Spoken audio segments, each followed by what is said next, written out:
கோயம்புத்தூர்லேருந்து கிளம்பி சென்னை வர்றதுக்காக சண்டே நைட்டு 10:25க்கு ட்ரெயின் வந்து புக் பண்ணியிருந்தோம். சரி வீட்டிலேருந்து ரயில்வே ஸ்டேஷன் பக்கம் தானே அப்படின்றதுனால ஒரு 9:15 வரைக்கும் அவர் ஆட்டோ எதுவும் புக் பண்ணல. சரி கொஞ்ச நேரம் வெயிட் பண்ணி புக் பண்ணலான்னு சொல்லிட்டு அப்படியே விட்டுட்டு இருக்காரு. 9:15க்கு அப்புறமா ஓலா வந்து புக் பண்ணியிருந்தோம். அது வந்து பார்த்தீங்கன்னா கடைசி நேரத்தில் கேன்சல் ஆயிடுச்சு. வீட்டிலே வந்து பார்த்தீங்கன்னா 9:50க்கு மேலே ஆயிடுச்சு. இதுக்கு மேலேயும் ஆட்டோக்காக வெயிட் பண்ணால் கண்டிப்பாக லேட் ஆகிடும் அப்படின்னு சொல்லிட்டு வீட்டில் இருந்தவங்க தான் கொண்டு வந்து ரயில்வே ஸ்டேஷனில் விட்டாங்க. அந்த வர கொஞ்ச நேரம் ரொம்பவே வந்து பதட்டமா இருந்துச்சு. நம்ம வந்து ட்ரெயினை கண்டிப்பா மிஸ் பண்ணிடுவோம் அப்படின்ற பதட்டத்தோட தான் நாங்க வந்து ரயில்வே ஸ்டேஷனே வந்து வந்தோம். ஒரு வழியா வந்து பாத்தீங்கன்னா ஸ்டேஷன் வந்ததுக்கு அப்புறம் 10 மினிட்ஸ் கழிச்சு தான் வந்து ட்ரெயினே வந்து வந்துச்சு. ரொம்பவே வந்து பயமா இருந்துச்சு. நீங்க இந்த மாதிரி லாஸ்ட் மினிட்ல வந்து ட்ரெயின் ஏறி இருக்கீங்களா அப்படின்றத மறக்காம கமெண்ட்ல சொல்லுங்க.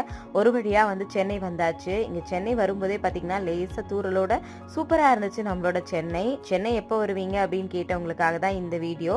சென்னை நாங்க